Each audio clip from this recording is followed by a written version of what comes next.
Hey, what's up world? So I'm realizing that after I created all of my videos on the install that they just really get into the install without much explanation of what the hell's, not of what's going on, but of the big picture.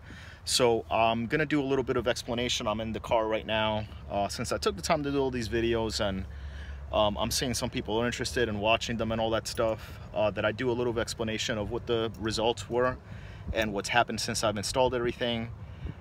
So I guess you don't make some of the mistakes. I mean, I didn't really make a lot of mistakes, but some things you could watch out for, so you don't have to open things back up when you're done, and that just takes time. So I'm gonna get into it real quick before I get into the videos of how I did the install of the speakers and the doors, just so people can see what the results are prior to attempting to watch these videos, which are they're several parts, and they take pretty long. I'm trying to make them between less than 15 minutes a piece, but you can fast forward through them and just see the key points of what I'm doing if you're attempting to do this yourself. So let me get into just what the results were, so stay tuned. All right, so first things first, as we're looking at the crossovers here, it's just a bright day, so my camera's trying to focus on something else, but as we're looking at the crossovers here, you'll see that in the video what I did is that the cables are coming from the right side of the car, and then they go in through the doors, the stock location. Same thing over here. I was able to take the cables underneath behind the dash through finding a lot of openings down here. With this specific vehicle is pretty open underneath. So I was able to pass through a lot of the cables safely and tuck them nicely. And they're going through, those cables are going through here, the stock location where all the car's electrical cables get into this door. And what they're doing is that they're Tessa taped, and they come in through here. So on the other side of this, so this is this pocket, as you can see. On this side they're coming in, and they come out, and what I neglected to do was that there's all these cables. I mean, imagine, oh, and by the way, this little JBL symbol from the factory came in upside down, and these crossover enclosures, they're not made to be open, so I just left it like that, bucket. So we've got the signal from the amp coming into the crossover, and then from there we've got an out going to the tweeter, another out going to the woofer right here. So tweeter, another set of cables coming to the woofer, and then we've got like this telephone style cable, which was a little too long, so I Tessa taped it right here, tucked it, and it's going into this crossover unit for the mid-range, and then that's coming out of course into the mid-range that's up there in what used to be the tweeter location for this car.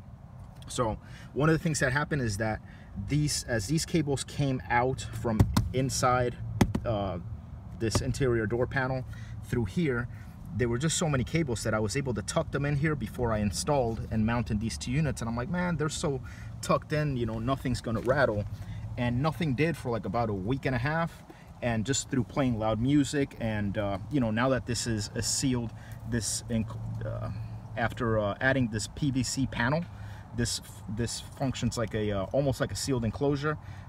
This thing kicks, it pounds, it sounds fucking amazing, and it started kind of loosening that up. So what I'm gonna have to do now is take that out, and I want to install the second skin luxury liner along this whole panel, because I tried using, as you'll see in my videos, when this was in stock condition and you take off this interior shell, or like this finished shell, you get left with all the interior sheet metal of the door, the structure of it, and then there's the exterior sheet metal, and there's a hole right here where you can see the window regulator and all that stuff, but that's covered with like a plastic, I guess like a weather seal that has foam on it. And I'm like, man, that foam's gonna be perfect to try to decouple the door, and I cut it up and I put it in strategic locations to try to separate this, and I think it's doing a good job. It's just that I'm getting the rattling here, and I suspect that some of that is rattling, and I believe that if I just cover this whole thing up with the second skin luxury liner, that I'll be able to take care of this.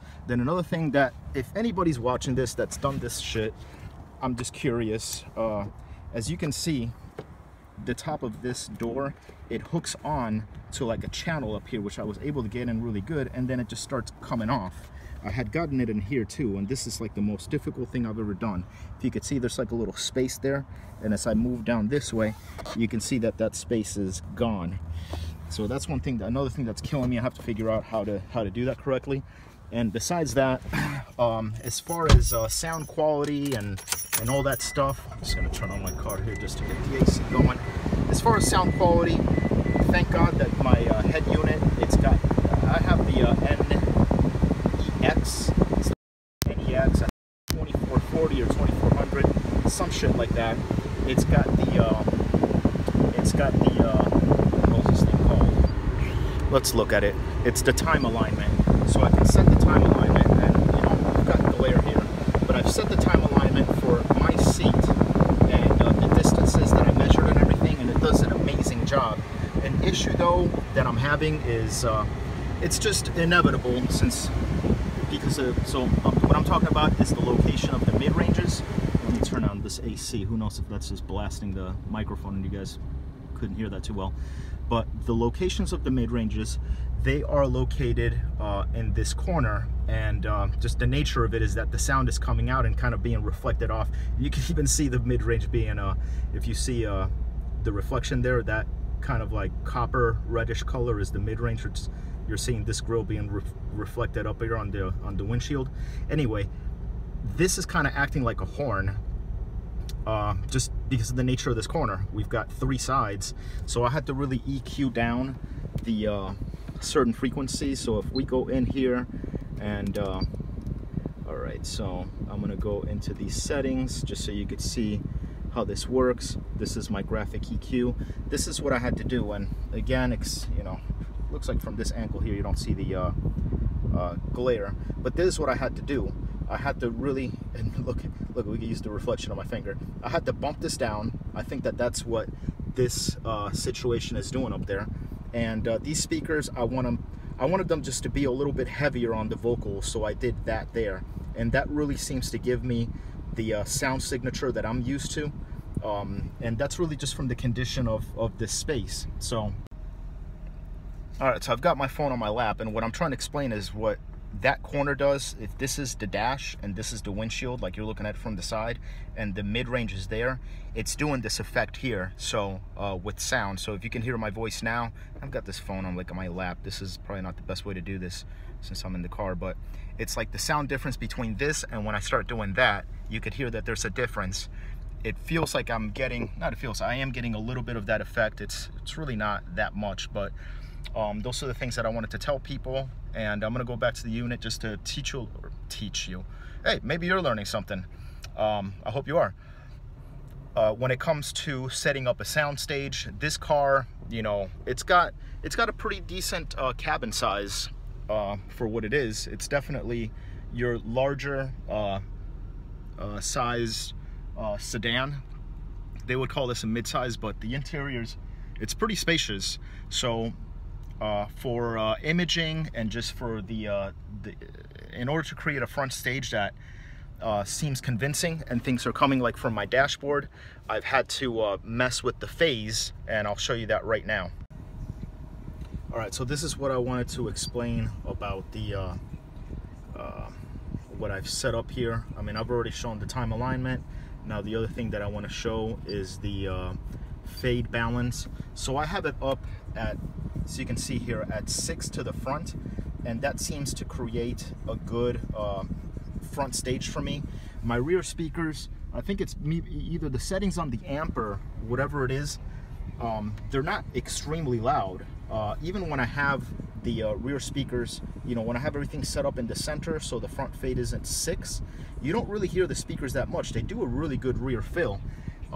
So setting it up at +6, it really gives me, I mean, my sound, and with the time alignment, if we're looking at this whole area here, my sound is coming from here. And when I drive, I kind of lean a little bit towards my center console here. I rest my arm here, and that's kind of like just how I drive. So everything's coming from here, and it sounds fucking amazing. So I'm just gonna end this video so y'all can get into like what I did, how I did the install process. So appreciate whoever's watching for watching, and if you're posting videos too, I'm checking out your stuff too. I mean, this is a whole community, and I'm very thankful for this whole car audio community, because we're helping each other out, and it's a fun hobby. And shit, if you like music, try it out. I just had my neighbor over here. He saw this whole install process, not firsthand, but just seeing me out in my garage working, and he would, you know, take a peek at what I was looking at, and then the other day he's like, man, I really want to hear it when it's all done. So he came over here and he was just blown away. He's like, my God, I didn't know that sound.